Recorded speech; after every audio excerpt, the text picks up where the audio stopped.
Pecha Kucha 33, FMP Book and Table Prototypes.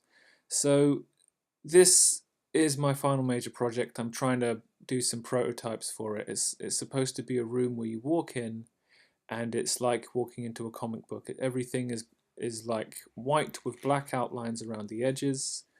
My test item, Crime and Punishment by Dostoevsky.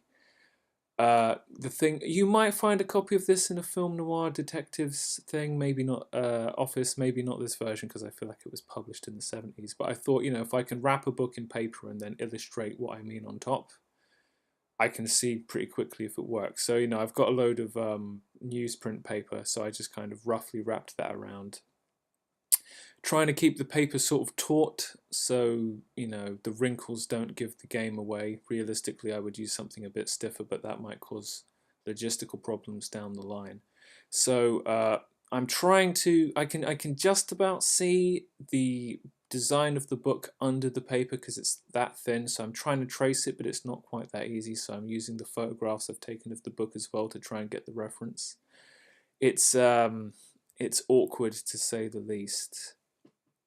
The thing about having to hand render type is that it's a lot like life drawing. You have to worry about things like the X height and all of this stuff. All of the letters have to be proportionate and you've got, obviously you have to place all of the letters because someone's going to notice if you spell something wrong. Also, the type has outlines on it, and I have to somehow render that as accurately as I can with an ink pen. It's while keeping every letter in proportion. It's asking too much, and it makes me think that if this wasn't the prototype, I would go about it a very different way. It's ink on paper, and I got through the type, and then it was time to ink the picture, and it's very much a case of I only get one shot to do this. There's a few lines in the wrong place, and it's only going to get worse the more lines I add. But there is something gratifying about not screwing things up too badly. So I've applied cross-hatching to the picture. Again, every line I add, I run the risk of ripping the paper, damaging the book underneath. Of course, if I put the line in the wrong place, there's no undoing it. The reference, the picture likeness isn't that good. It's not that bad. But I'm stuck with what I do. So I've come in with the brush pen to kind of do the big black shadow in the background in his hat. I think it kind of strengthens the whole thing because it makes it look a lot more solid and a lot more finished. I could, in theory, add an awful lot more black to the whole thing, but yeah, because the actual book is black, with the type laid on top. But that much black, I think, would undermine the way the object would look in the room. Everything is supposed to be mostly white with black outlines, like it had been drawn by an artist using ink tools. So I think kind of stopping where I stopped made the most sense. Yeah. So the model has this wonderful face for drawing because he's got like this furrowed brow and he's got these bags under his eyes, and he's got, I'm not quite sure what you call it when someone has that on the side of their mouth. But these things are great to illustrate, and they're a great way of learning how to draw faces. So a production thing. If I wanted to completely make this legit, then I would have to rebind the book because I can't just be really tight with gluing the paper to the existing thing. So a full production of this would be so awkwardly expensive. So this is kind of how the book looks like, just sitting on the table.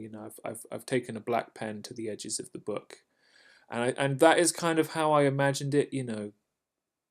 The lighting gives you a sense of the shape, but when you have those black lines, now it looks like the simplified version that it's supposed to represent. So moving from the book, I thought, let's try with a table.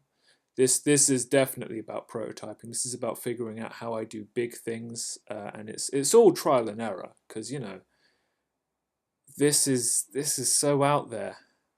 I'm amazed I'm even doing it. So I decided I was going to cover half of the table, and then kind of try and work the designs of the table onto the paper.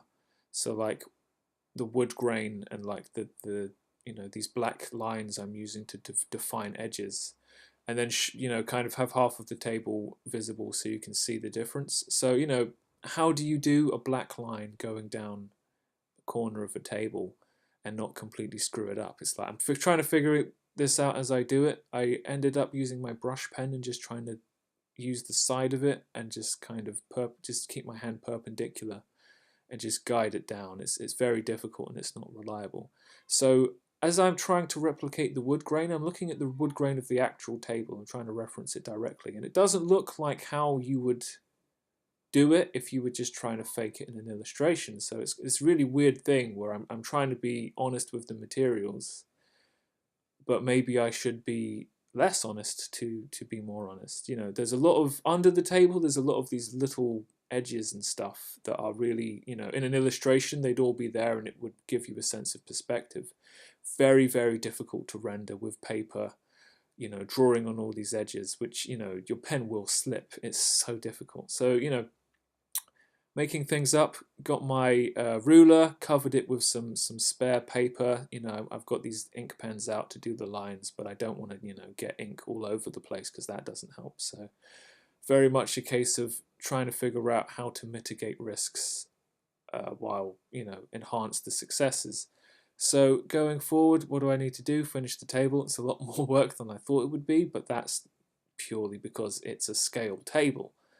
I like the idea of doing a whiskey bottle, trying to come to terms with all the planes, and a lot like the book, it would have the illustration of the, well, let's presume it's Jack Daniels or something, all that graphic design to play with, and in fact the glass itself might have decals, but I don't know about that. Promotional material, posters to support what this walk-in comic book experience is supposed to be like. Are you a detective trying to solve the case? Are you a suspect?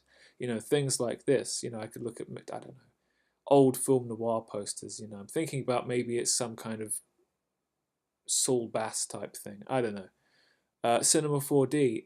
Can I put together a mock-up of the White Room and then kind of input the stuff I've actually made to make a little proof of concept thing? Who knows? We'll see.